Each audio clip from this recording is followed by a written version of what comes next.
I'm Vass and I'm the host of this Globe and Mail podcast, Lately. And I'm Katrina Onstad, the show's executive producer. Vass, how are you feeling? What are the vibes? I want to be honest with you, and I have to say that the vibes are pretty bad. They're a little bit off. Oh, no. Not between you and I. What a relief. Okay, good. But the vibe between everyday people and the economy, there just seems to be a persistent pessimism. And it's weird that we're pessimistic in the summer, because I think summer is kind of like a happy, fun time. So I don't know if you feel it, if you see it online or off. I know it's not very summery out there, is it? And I had been blaming my cloudiness on just my general personality, and maybe because I've been watching too much of The Bear, right? There is a lot of dark, bad vibes TV out there right now. The Atlantic just wrote this piece, I don't know if you saw it, on the rise of nervous breakdown television, and I'm taking in way too much of that. So I was already feeling a little bit unsteady, but then this holiday Monday, the stock market plummeted, and that was pretty jarring. Yeah. Like, these bad vibes suddenly felt quite rational. Absolutely. I mean, it was definitely jarring, as well as all the kind of noisy, freaked out commentary around it, I think, combined with being on a holiday Monday for many of us. Yeah. $6.5 trillion erased in a day. But we're recording this just 2 days later. And as of right now, markets do seem to be recovering. A calm seems to be holding. But that nosedive kind of reinvigorated chatter that hasn't gone away for a while in Canada. Are we about to enter a recession? And what was interesting to me about that is that according to at least one poll, already tons of Canadians, 84%, believe that the economy is already in a recession. But the thing is, fact check, we're not. Canada's GDP outperformed expectations last year. Now, granted, those expectations were pretty low. Some might even say rock bottom, but we outperformed them. And the economy seems to be heading for a soft landing. The rate of inflation is down and unemployment is getting close to pre-pandemic levels. Yes, unemployment may be at pre-pandemic levels, but not youth unemployment. Youth unemployment has been really, really high this summer. Absolutely. And that totally sucks. And I don't mean to discount it, but still overall, there is a disconnect between what the numbers are telling us and how people are feeling. Right. I saw this summed up really nicely in a throwaway tweet, because I think I'm extremely online sometimes in the worst ways. And someone said, "Never in human history have so many lives been in such safe material prosperity, and yet somehow people hysterically think themselves on the brink of apocalyptic turmoil." Okay, but you read that on Twitter, which is the home of apocalyptic turmoil. There's your first problem, because we do catch our bad vibes, don't we, by hanging out on social media? I think bad vibes can be contagious. Oh my God, they're totally contagious. But you know what's not? Our grocery bills being so much higher than they used to be just a few years ago. True. And those prices don't come back down, even as the rate of inflation slows. And that's painful. Canadian pollster Daryl Bricker said there's a disconnect between how we feel about inflation and the actual inflation rate because of the perceived cost of living. So because life is so much more expensive now, we call that feeling inflation. And then that can unleash a self-fulfilling prophecy, right? The danger is that if people feel bad, they start behaving badly, they begin to pull back, hiring less, spending less, and that can make the economy worse. And another fallout of misread vibes could be electoral outcomes, something we've been thinking about this week in the States, obviously. Kamala Harris is for now benefiting from a bit of a vibe reset among Democrats and maybe many Americans. In Canada, we have a prime minister with a very low approval rating and an election next year in all likelihood. So if these vibes are askew and not representative of reality, how do we know what we're voting for or voting against? It's hard to say, but moods matter. And that's why this week we are talking to the person who named this mismatch between fact and feeling, giving it the very catchy moniker vibecession. Our guest is TikTok's trending economist, Kyla Scanlon. Kyla coined this awesome term to capture that disconnect between, quote unquote, objective economic indicators and people's more subjective feelings about the economy. She's also the author of a new book that I've been recommending. It's called In This Economy, emphasis on the question mark, how money and markets really work. She's also one of the co-hosts of the Wealth Simple podcast, Too Long Didn't Read, TLDR. So we're going to talk to her about the risk of believing the vibes and how the numbers may not quite capture them. This is Lately.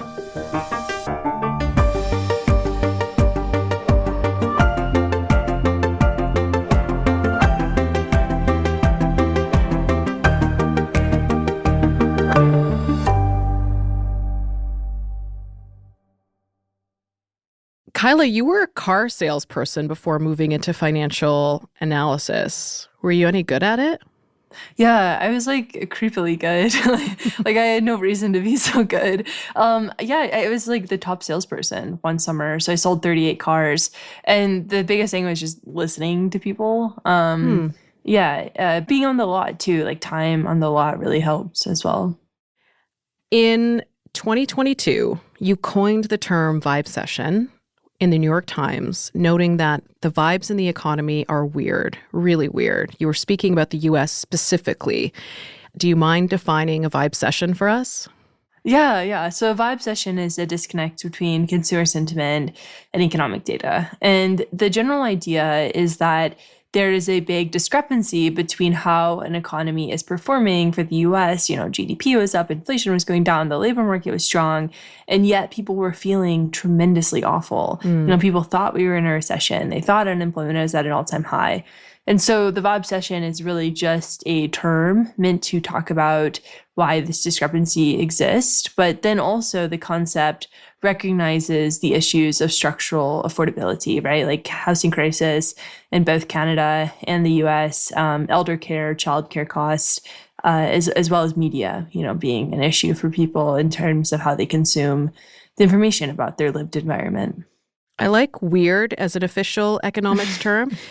Was there a particular moment where you kind of felt like you were putting your finger on that term or kind of bringing a nomenclature to that disconnect? Yeah, it was something I thought a lot about because one of the really useful things of social media is that you are kind of in the belly of the beast, right? Like every day, producing a video, having people comment on it, you just get a lot of really interesting data. And so I was making these videos being like, look, everybody, GDP is going up. And I had a litany of comments being like, well, I don't feel good. Like I'm worried. And how can you think the economy is good when I don't? And I was just riding my bike one day and I was like, what is this? Like, what's going on? Why is this such a big issue? And this was before a lot of people started talking about it. Like I came up with the word on my bike and it sort of has taken a life of its own since then. And I think it's been helpful for people to have a term to describe what's going on because that just makes whatever's going on a little bit more concrete.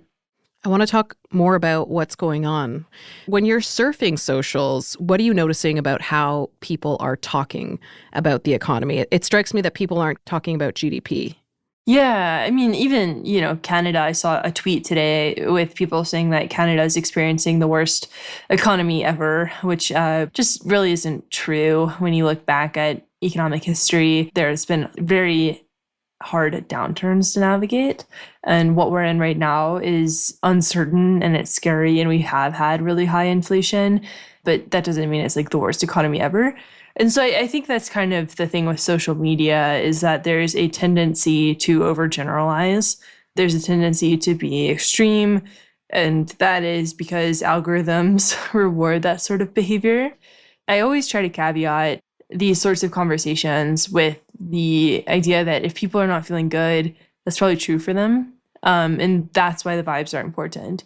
It's not a new concept to look at consumer sentiment. George Soros and reflexivity is one example. John Maynard Keynes and animal spirits, another example. Human behavior is the root of the economy, and the vibecession and vibes in general is just meant to be like, hey, people are saying things that don't make sense, but maybe there's some validity behind that. And like, we should ask them why they feel the way that they do so we can work on fixing it. And also so we can address it just in case things do get worse, which is probably what's going to happen over the next few months.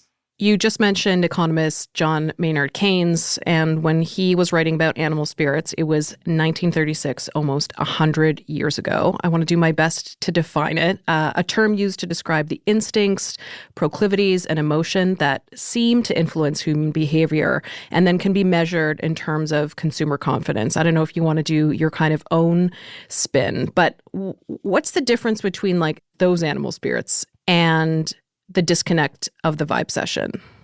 Yeah, I mean, I think for him, like animal spirits was what ultimately was fueling market cycles. And he was like, oh, people are going to just sort of follow the path. There's a lot of crowd following. People just can be influenced easily. And I think with the vibes, it's more of a conversation around sentiment about the economy, and then sentiment that is disconnected from action. So there's a big connect between what happens with animal spirits, people acting on belief. But what's been interesting about consumer sentiment is that people are saying that they're feeling bad, but then they go and, in the US specifically, spend quite a bit of money. Retail sales are still up, despite people saying that they're not feeling so good. And so that's a disconnect between action and behavior. And so that's one difference between the quote unquote vibes and then animal spirits. So Canada's a little bit of a different beast than the US in that we haven't seen that surge in growth and productivity. We narrowly avoided, at least so far, the recession that was expected. We had real GDP rising by a mere 1.1% in 2023. We tried to get excited about that because it was over 3 times higher than was forecasted, right? 0.3% was forecasted. So get out your party hats here. These are still super, super small numbers. How do numbers like this influence our vibes and maybe what we see on social media? Every country except for the US has had a much harder time. And that's why it's kind of odd that the US is in such a quote unquote vibe session. And I think for Canada, there's a lot of pressure points, like the housing crisis has really impacted you all. And I think that there's a lot of worries about that. I think there's been a lot of industry turnover as well, like maybe not the job availability for younger people. Certain parts of Canada are dependent on industries that just don't make as much money as they used to. And that's tough. That's tough to build an economy on. And so I think for Canada, the vibe session makes a little bit more sense because it's much more reflective of the actual economic data that's being produced. And that's just how it is there. Well, speaking of just how it is here, there's also a lot of stuff to be proud of, right? We are introducing a new childcare system. We have the initial start of pharmacare. We have subsidized dental care. And we have our public health system, which actually is sort of deteriorating, but something we've historically been very proud of. At the same time, a recent poll shows that only 23% of people in the country feel that we're even headed in the right direction. Why do you think the vibes are so bad? I think a lot of it is political uncertainty. So when you look at vibe charts, there's often a correlation between, parties in the US, for example. So Republicans feel not good because there's a Democrat in office. When there's a Republican in office, Democrats tend to feel not good. And so there's definitely some correlation between that and then just political sentiment. Political uncertainty is quite high, especially geopolitically, internationally. And so I think that's one reason that people might be feeling bad. But then, you're talking about your healthcare system maybe dwindling away. And I think that a lot of people are worried about the long term. There's different policy proposals that are put into place to address things in the short term, and that's great. But I think a lot of people are looking out to the future, and there's demographic imbalances, and inflation has been really high. Are the banks going to start to cut rates soon? There's all these questions that sort of bleed together, the short and the long term, but it feels like there maybe isn't a plan for the long term. And I think that definitely impacts how people feel. Well, social media knows no borders. Do you think we're kind of echoing the US with that political uncertainty? I think that it's hard. The US exports everything, including US sentiment. So I think it's impossible to escape And that's a very perhaps American viewpoint, so I apologize. But that's just what I've heard from people who live outside the US. It's like you all never shut up. So, yeah. Well, I was going to make some kind of weird tariff joke, so I spared everyone that. Back to polls for a second. Another recent poll suggested that nearly 40% of new Canadians, so again, historically a point of pride in Canada, right? How we welcome newcomers, have said they're considering leaving their province of Ontario over high housing costs. What matters more to consumer sentiment and vibes? Is it just that people are considering making that move, or do they actually have to move for the needle to move? I really believe in the housing theory of everything. And the housing theory of everything is this idea that how we feel about everything that we do is downstream of housing, right? So like if you have a walkable city, you're probably going to dress a little bit better. You're going to be a little bit healthier because you're not in your vehicle. So I think housing is sort of the root of a lot of the problems. And so I'm not surprised to hear a statistic saying that people are going to leave because housing is so expensive. It's like, of course, housing is the root of how we interact with the economy. And I think in order for the vibes to shift, housing prices have to go down and you have to build more housing in order for that to happen. And that's difficult. And people can move, but housing is an issue everywhere unless you move somewhere incredibly rural. But a lot of people want to live in city centers, and that just creates too much demand and not enough supply. Well, speaking about how people feel and how they feel about their finances, I don't know if you've come across this term before, money dysmorphia. Could you tell me about it? Yeah, it's where people don't have a belief in how much money that they have, right? Like they're looking around, they're like, oh, I can't afford this, I can't afford that. But really, their economic circumstances are better than they believe. Yeah, on paper, you have savings, right? Financially, certain elements are accessible to you, but you either feel that you can't splurge on that latte, or you have an overinflated sense of what your budget can be, or you're kind of keeping up with the digital Joneses. So there's like a dangerous kind of pendulum there. I've been noticing money dysmorphia quite a bit, particularly on TikTok. There are lots of videos, I think of Gen Z in particular, kind of airing their economic grievances, and anxieties in videos like this one. I want to play you one. And for those of you who don't know, Canada has like a serious up inflation problem right now. I just got back from doing groceries and I have $70 worth of groceries on my table right now, and I genuinely don't even know what I purchased that made it to $70. I had a fucking mini breakdown to my parents the other week, and I started like crying, like tears. I'm working like 3 jobs right now. Like I got out of university like last year in December, and I have been grinding it out ever since, just because the cost of living. I was telling my parents, like, it's just so frustrating that, like, you do all the right things, you go to university, and then you come out, you get a job, whatever, and you can barely fucking afford rent. I talk about it with my friends all the time, but we're just sticking together right now because it's brutal out there. So, Kyla, I find this stuff interesting, but kind of confusing too, right? On the one hand, a lot of these videos are appropriately pessimistic. There are complaints about the economy, not feeling that people have enough or enough money left over. But on the other hand, sometimes those very same TikTokers will post about consumption and their haul videos. What do you make of this disconnect, and how does TikTok as a medium maybe shape the financial habits and attitudes of Gen Z? Yeah, I mean, I see videos like that sometimes as well. And it's always difficult because the economy is an incredibly personal experience. Everybody has a personal inflation rate. Everybody has a personal grocery basket. Everybody has a personal experience with the labor market. And if one of those things doesn't work out, like housing, for example, of course you're going to feel stuck and you're going to feel frustrated and you're going to feel mad. If you have to work 3 jobs in order to afford your groceries, you're probably going to post a video to TikTok saying how frustrated that you are, because there is an idea that you should only have to work 1 job and that you should be able to afford at least a 1-bedroom apartment on minimum wage. And I just think none of that has been a reality for a long time. But I do think it goes back to what we were talking about with the disconnect between sentiment and action. I think a lot of people will be worried about their financial circumstances, but still go out and overspend or not set up a budget or not practice healthy money habits, there's this thing called financial nihilism. And so it's just people don't believe in an economic future. So they're going to say, like, I can't afford anything, but I'm going to spend regardless because I don't think I'm ever going to be able to retire.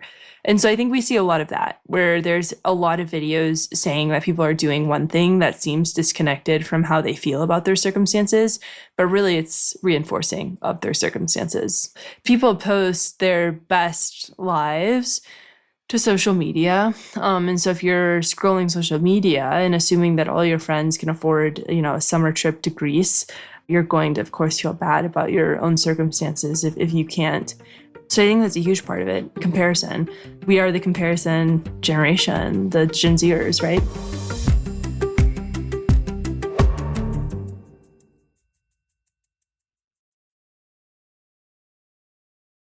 Maybe we can also talk about generational divides and feelings about the economy a little bit more.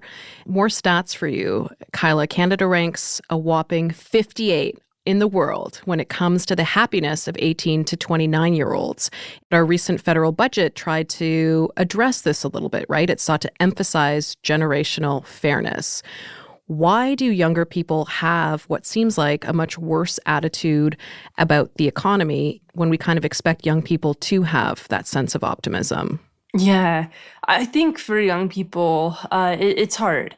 Right. So like you're born into the tech bubble, you live through the recession, and then you graduate into a pandemic. And so I think it makes sense that young people are struggling with optimism. I wrote a piece for Fast Company a year ago talking about how young people work, because a lot of employers are like, well, the youth don't want to work anymore. And so that sort of generational attitude is tough too, where young people perhaps don't feel like they have the opportunity to get mentored by somebody older, or feel like their work isn't being recognized. People are working a lot longer, and so that makes mobility a little bit more difficult. And so I think for younger people, there are different policies that are being passed to support them, but it doesn't always feel good.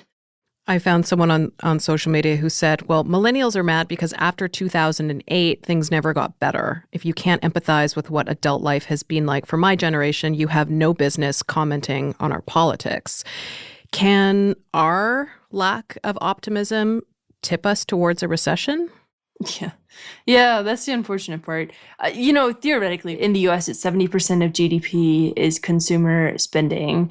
And so people feel bad about their economic circumstances. They're going to not spend as much money. That ends up slowing the economy down because consumer spending is such a big part of the economy.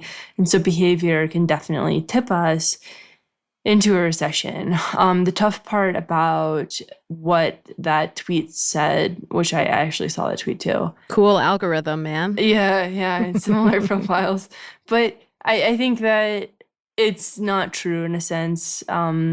We have had extreme tragedy, but every generation has. Like, when you look back into the 1900s, it was just one thing after another then as well.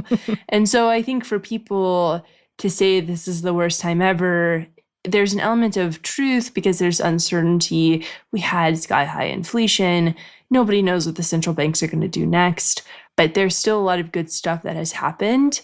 But we operate in the extreme ends of the distribution. And I think that's just what we see when we get on social media, and it's polarizing. One other thing I see a lot on social media that you might too, I see a lot of these like price comparisons over time. Sometimes it's fast food, sometimes it's grocery. And from February 2021 to 2024, food prices in Canada increased by 21.6%. How important are prices when it comes to people's attitudes about the economy? Prices are everything. Yeah, the inflation rate does not matter because, when we're saying that the inflation rate is going down, that just means that things are getting expensive less fast.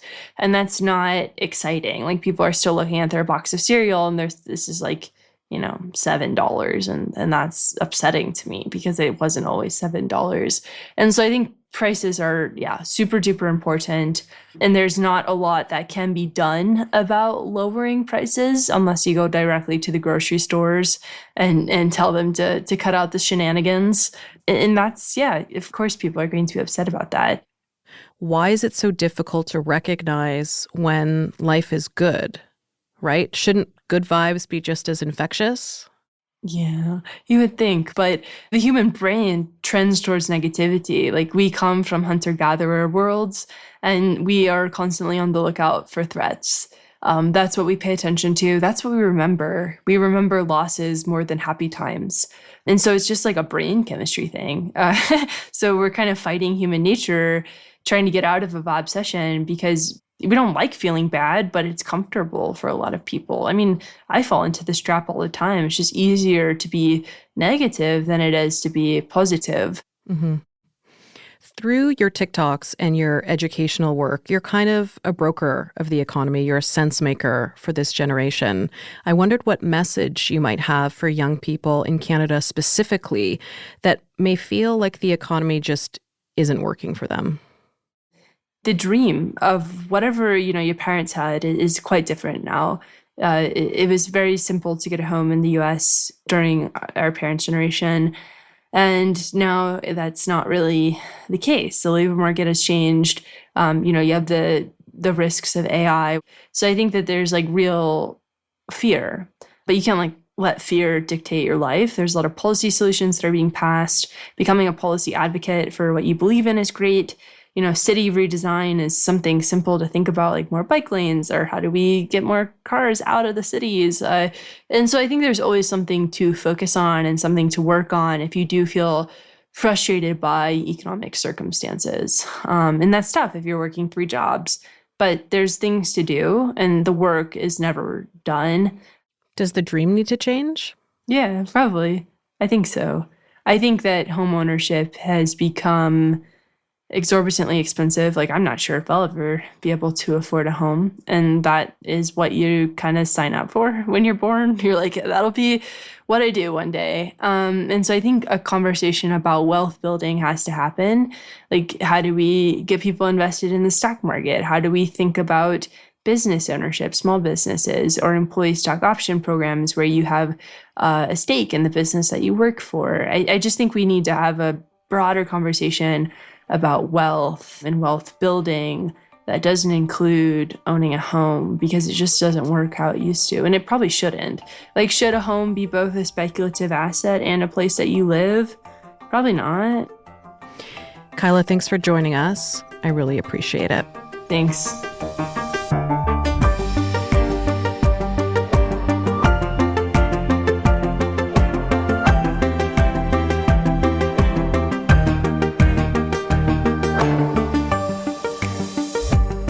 If you're still listening, thank you. This is the final episode of our inaugural season. I want to take a second to thank our incredible team, Katrina Onstad, Andrea Varsany, and Cameron McIver, for their hustle and expertise to make the show so great and so fun. I'd like to thank the Globe and Mail for championing us, especially Miriam Sanati, as we carved it out. I want to thank all of our incredible guests for thinking things through. And I want to thank you for honoring us with your attention. We know it's precious. And we'd love to hear from you. So please send your thoughts and ideas for episodes that you might like to hear to lately@globeandmail.com. I'll see you in the fall.